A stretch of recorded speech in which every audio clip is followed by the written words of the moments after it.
Good morning, last day at the Pacific Ocean in Costa Rica, Tamarindo. Take the shuttle today to San Jose and then tomorrow the flight to Canada. I met very interesting people again. That's unbelievable. I think so much to learn from each other.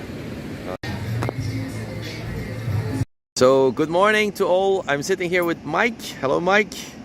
Hello, Eddie. We met 2 days ago. We spent a fantastic time together, and you have so much wisdom, and you also have a very special profession. So I would like to learn a bit about that. So the word is yours. Tell me a bit who you are and how you got into what you're doing today. Absolutely. Well, thank you for doing the interview, Eddie. Again, my name's Mike Dirksen. I'm from a small community in Illinois called Petersburg. I'm 61 years old. I started in the trees, taking care of trees in 1979, and I'm presently still doing tree maintenance. I am an arborist by profession, and I have been fortunate enough to actually go all over the world and share my craft, share my art, share my love of trees with people all over the world. And you shared me the story about your hometown and trees. Right. So when I started with our maintenance department for the city of Springfield back in 1979, not only was part of my job to care for the trees, to prune the trees, to make sure the trees are safe, the other part of my job was to plant trees throughout the community. And so right now, you know, I started planting trees 43 years ago. And when I drive around the city now, I've literally planted thousands and thousands of trees around the city. And now when I go around the city, and those little bitty trees that I planted are now 40 some years old trees, and they're huge, and it just touches my heart, touches my soul, my spirit, to see what I've done for our community by just planting trees. And you do that also with kids, no? In Springfield? And yes, we do. We have every year we celebrate Arbor Day. Arbor Day is a celebration of trees, and we always get a group of children together. And we always plant a tree, a small tree, and I always tell them, I say, you know, remember this day, but I want you to come back 20 years from now and see what this tree looks like, and just the impact that you have placed just by planting that one little tree right in that spot, and now see how big and beautiful this tree has become. Wow. And so what brought you now to Costa Rica, to Monteverde actually, no? Yes, as I said, I travel the world now doing tree work, tree maintenance, and I became involved with a very, very special project on climate change. And what we're doing, we're working in the cloud forest in Monteverde, and we're doing research on these ancient, beautiful trees. And right now what we're doing, it's going through a process where we are stripping apophytes from the trees. And now we're putting monitors back into the trees. We're going to put sap flow monitors, wind monitors, heat monitors to try to understand how climate change is going to affect these trees. So right now, it's still a science project, and so we have to wait to see what's going to happen. And it's together with the University of... It's the University of Franklin Marshall in Pennsylvania, United States. Okay. And so what's the message you have for us? Humans, what is important for you? My message is the most important, simple thing anyone can do to have a huge positive impact on the earth is to plant a tree. Plant a tree today. When you plant a tree today, it's really for the next generation. So for all these trees we see around here today, somebody planted those. They had to be planted some way so we can enjoy them. So plant a tree today so the next generation can enjoy it. And yes, go back in 20 years and see what that tree looks like. It's fascinating. It's amazing. It fills the heart with joy. Mike, thanks a lot for this inspiring sharing of your wisdom and your activities. Thanks a lot. Absolutely, Eddie. Thank you. Good morning, Eddie and Micah. Well, we worked our way up into the tree this morning. I want to give you an overview of what we're doing, where we're at. That is the Gulf of Nicoya out there. As you can tell, we're up in the canopy of these trees.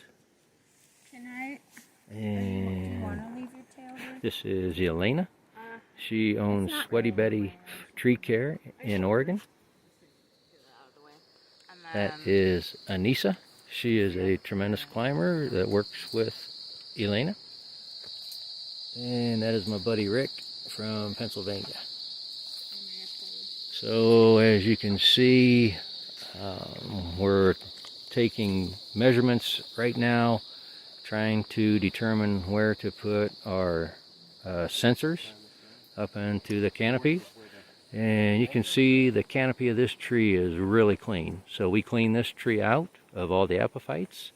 And if you look around here, this tree is what this one used to look like. And you can see it is loaded with epiphytes, literally a microforest within inside of a tree.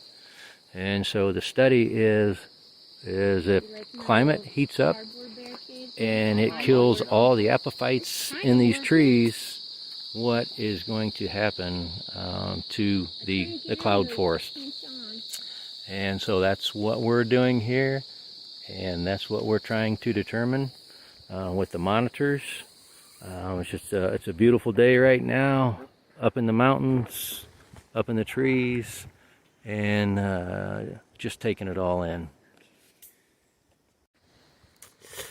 So here we are. We have the data loggers, or the weather station. That's the weather station. That is a sensor, solar sensor. That is a leaf moisture sensor. And then if you look over here, we've had 4 of these stations set up into the trees. We have a data logger right here. This data logger will collect information from these sensors and send it back to the laboratory. So pretty cool process what we have going on here. And yes, it's just an extremely beautiful day. Good to be in the trees, good to be in the mountains. It's just a beautiful day.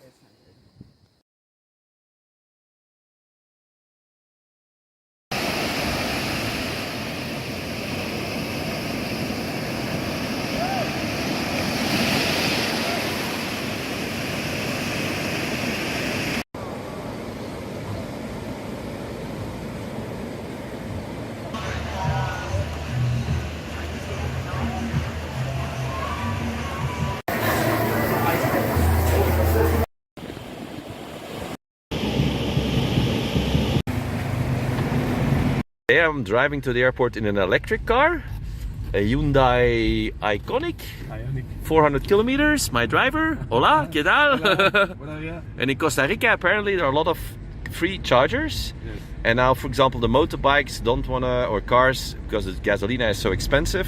So he has a lot more work. Más trabajo. Also, the traffic lights are with solar panels.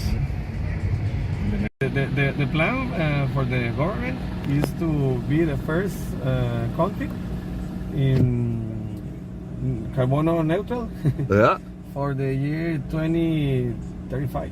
And you were telling the new government is using electric buses? Yes, the government buy 3 buses, and it's 100% electric. And it has like 3 or 4 cars, Ioniq, like this, Yeah. for the guests. Okay. When you arrive to the country in the airport, it will be at least one of these, and for the government. Okay. Thanks a lot for sharing that with me. Yeah, fantastic. Yeah. Buenos dias. Nomad Eddie al aeropuerto de San Jose a Costa Rica, which means that I'm leaving after 2 months traveling from Curacao to Colombia to Panama and then Costa Rica, on my way via a stopover in Mexico to Vancouver. Actually, this morning I drove with electric taxi, Uber, a Hyundai Ioniq, and the guy explained to me how the government is moving towards electric cars and want to become carbon neutral by 2035. It was actually a nice experience to drive with him to the airport and have a good chat about his beautiful country.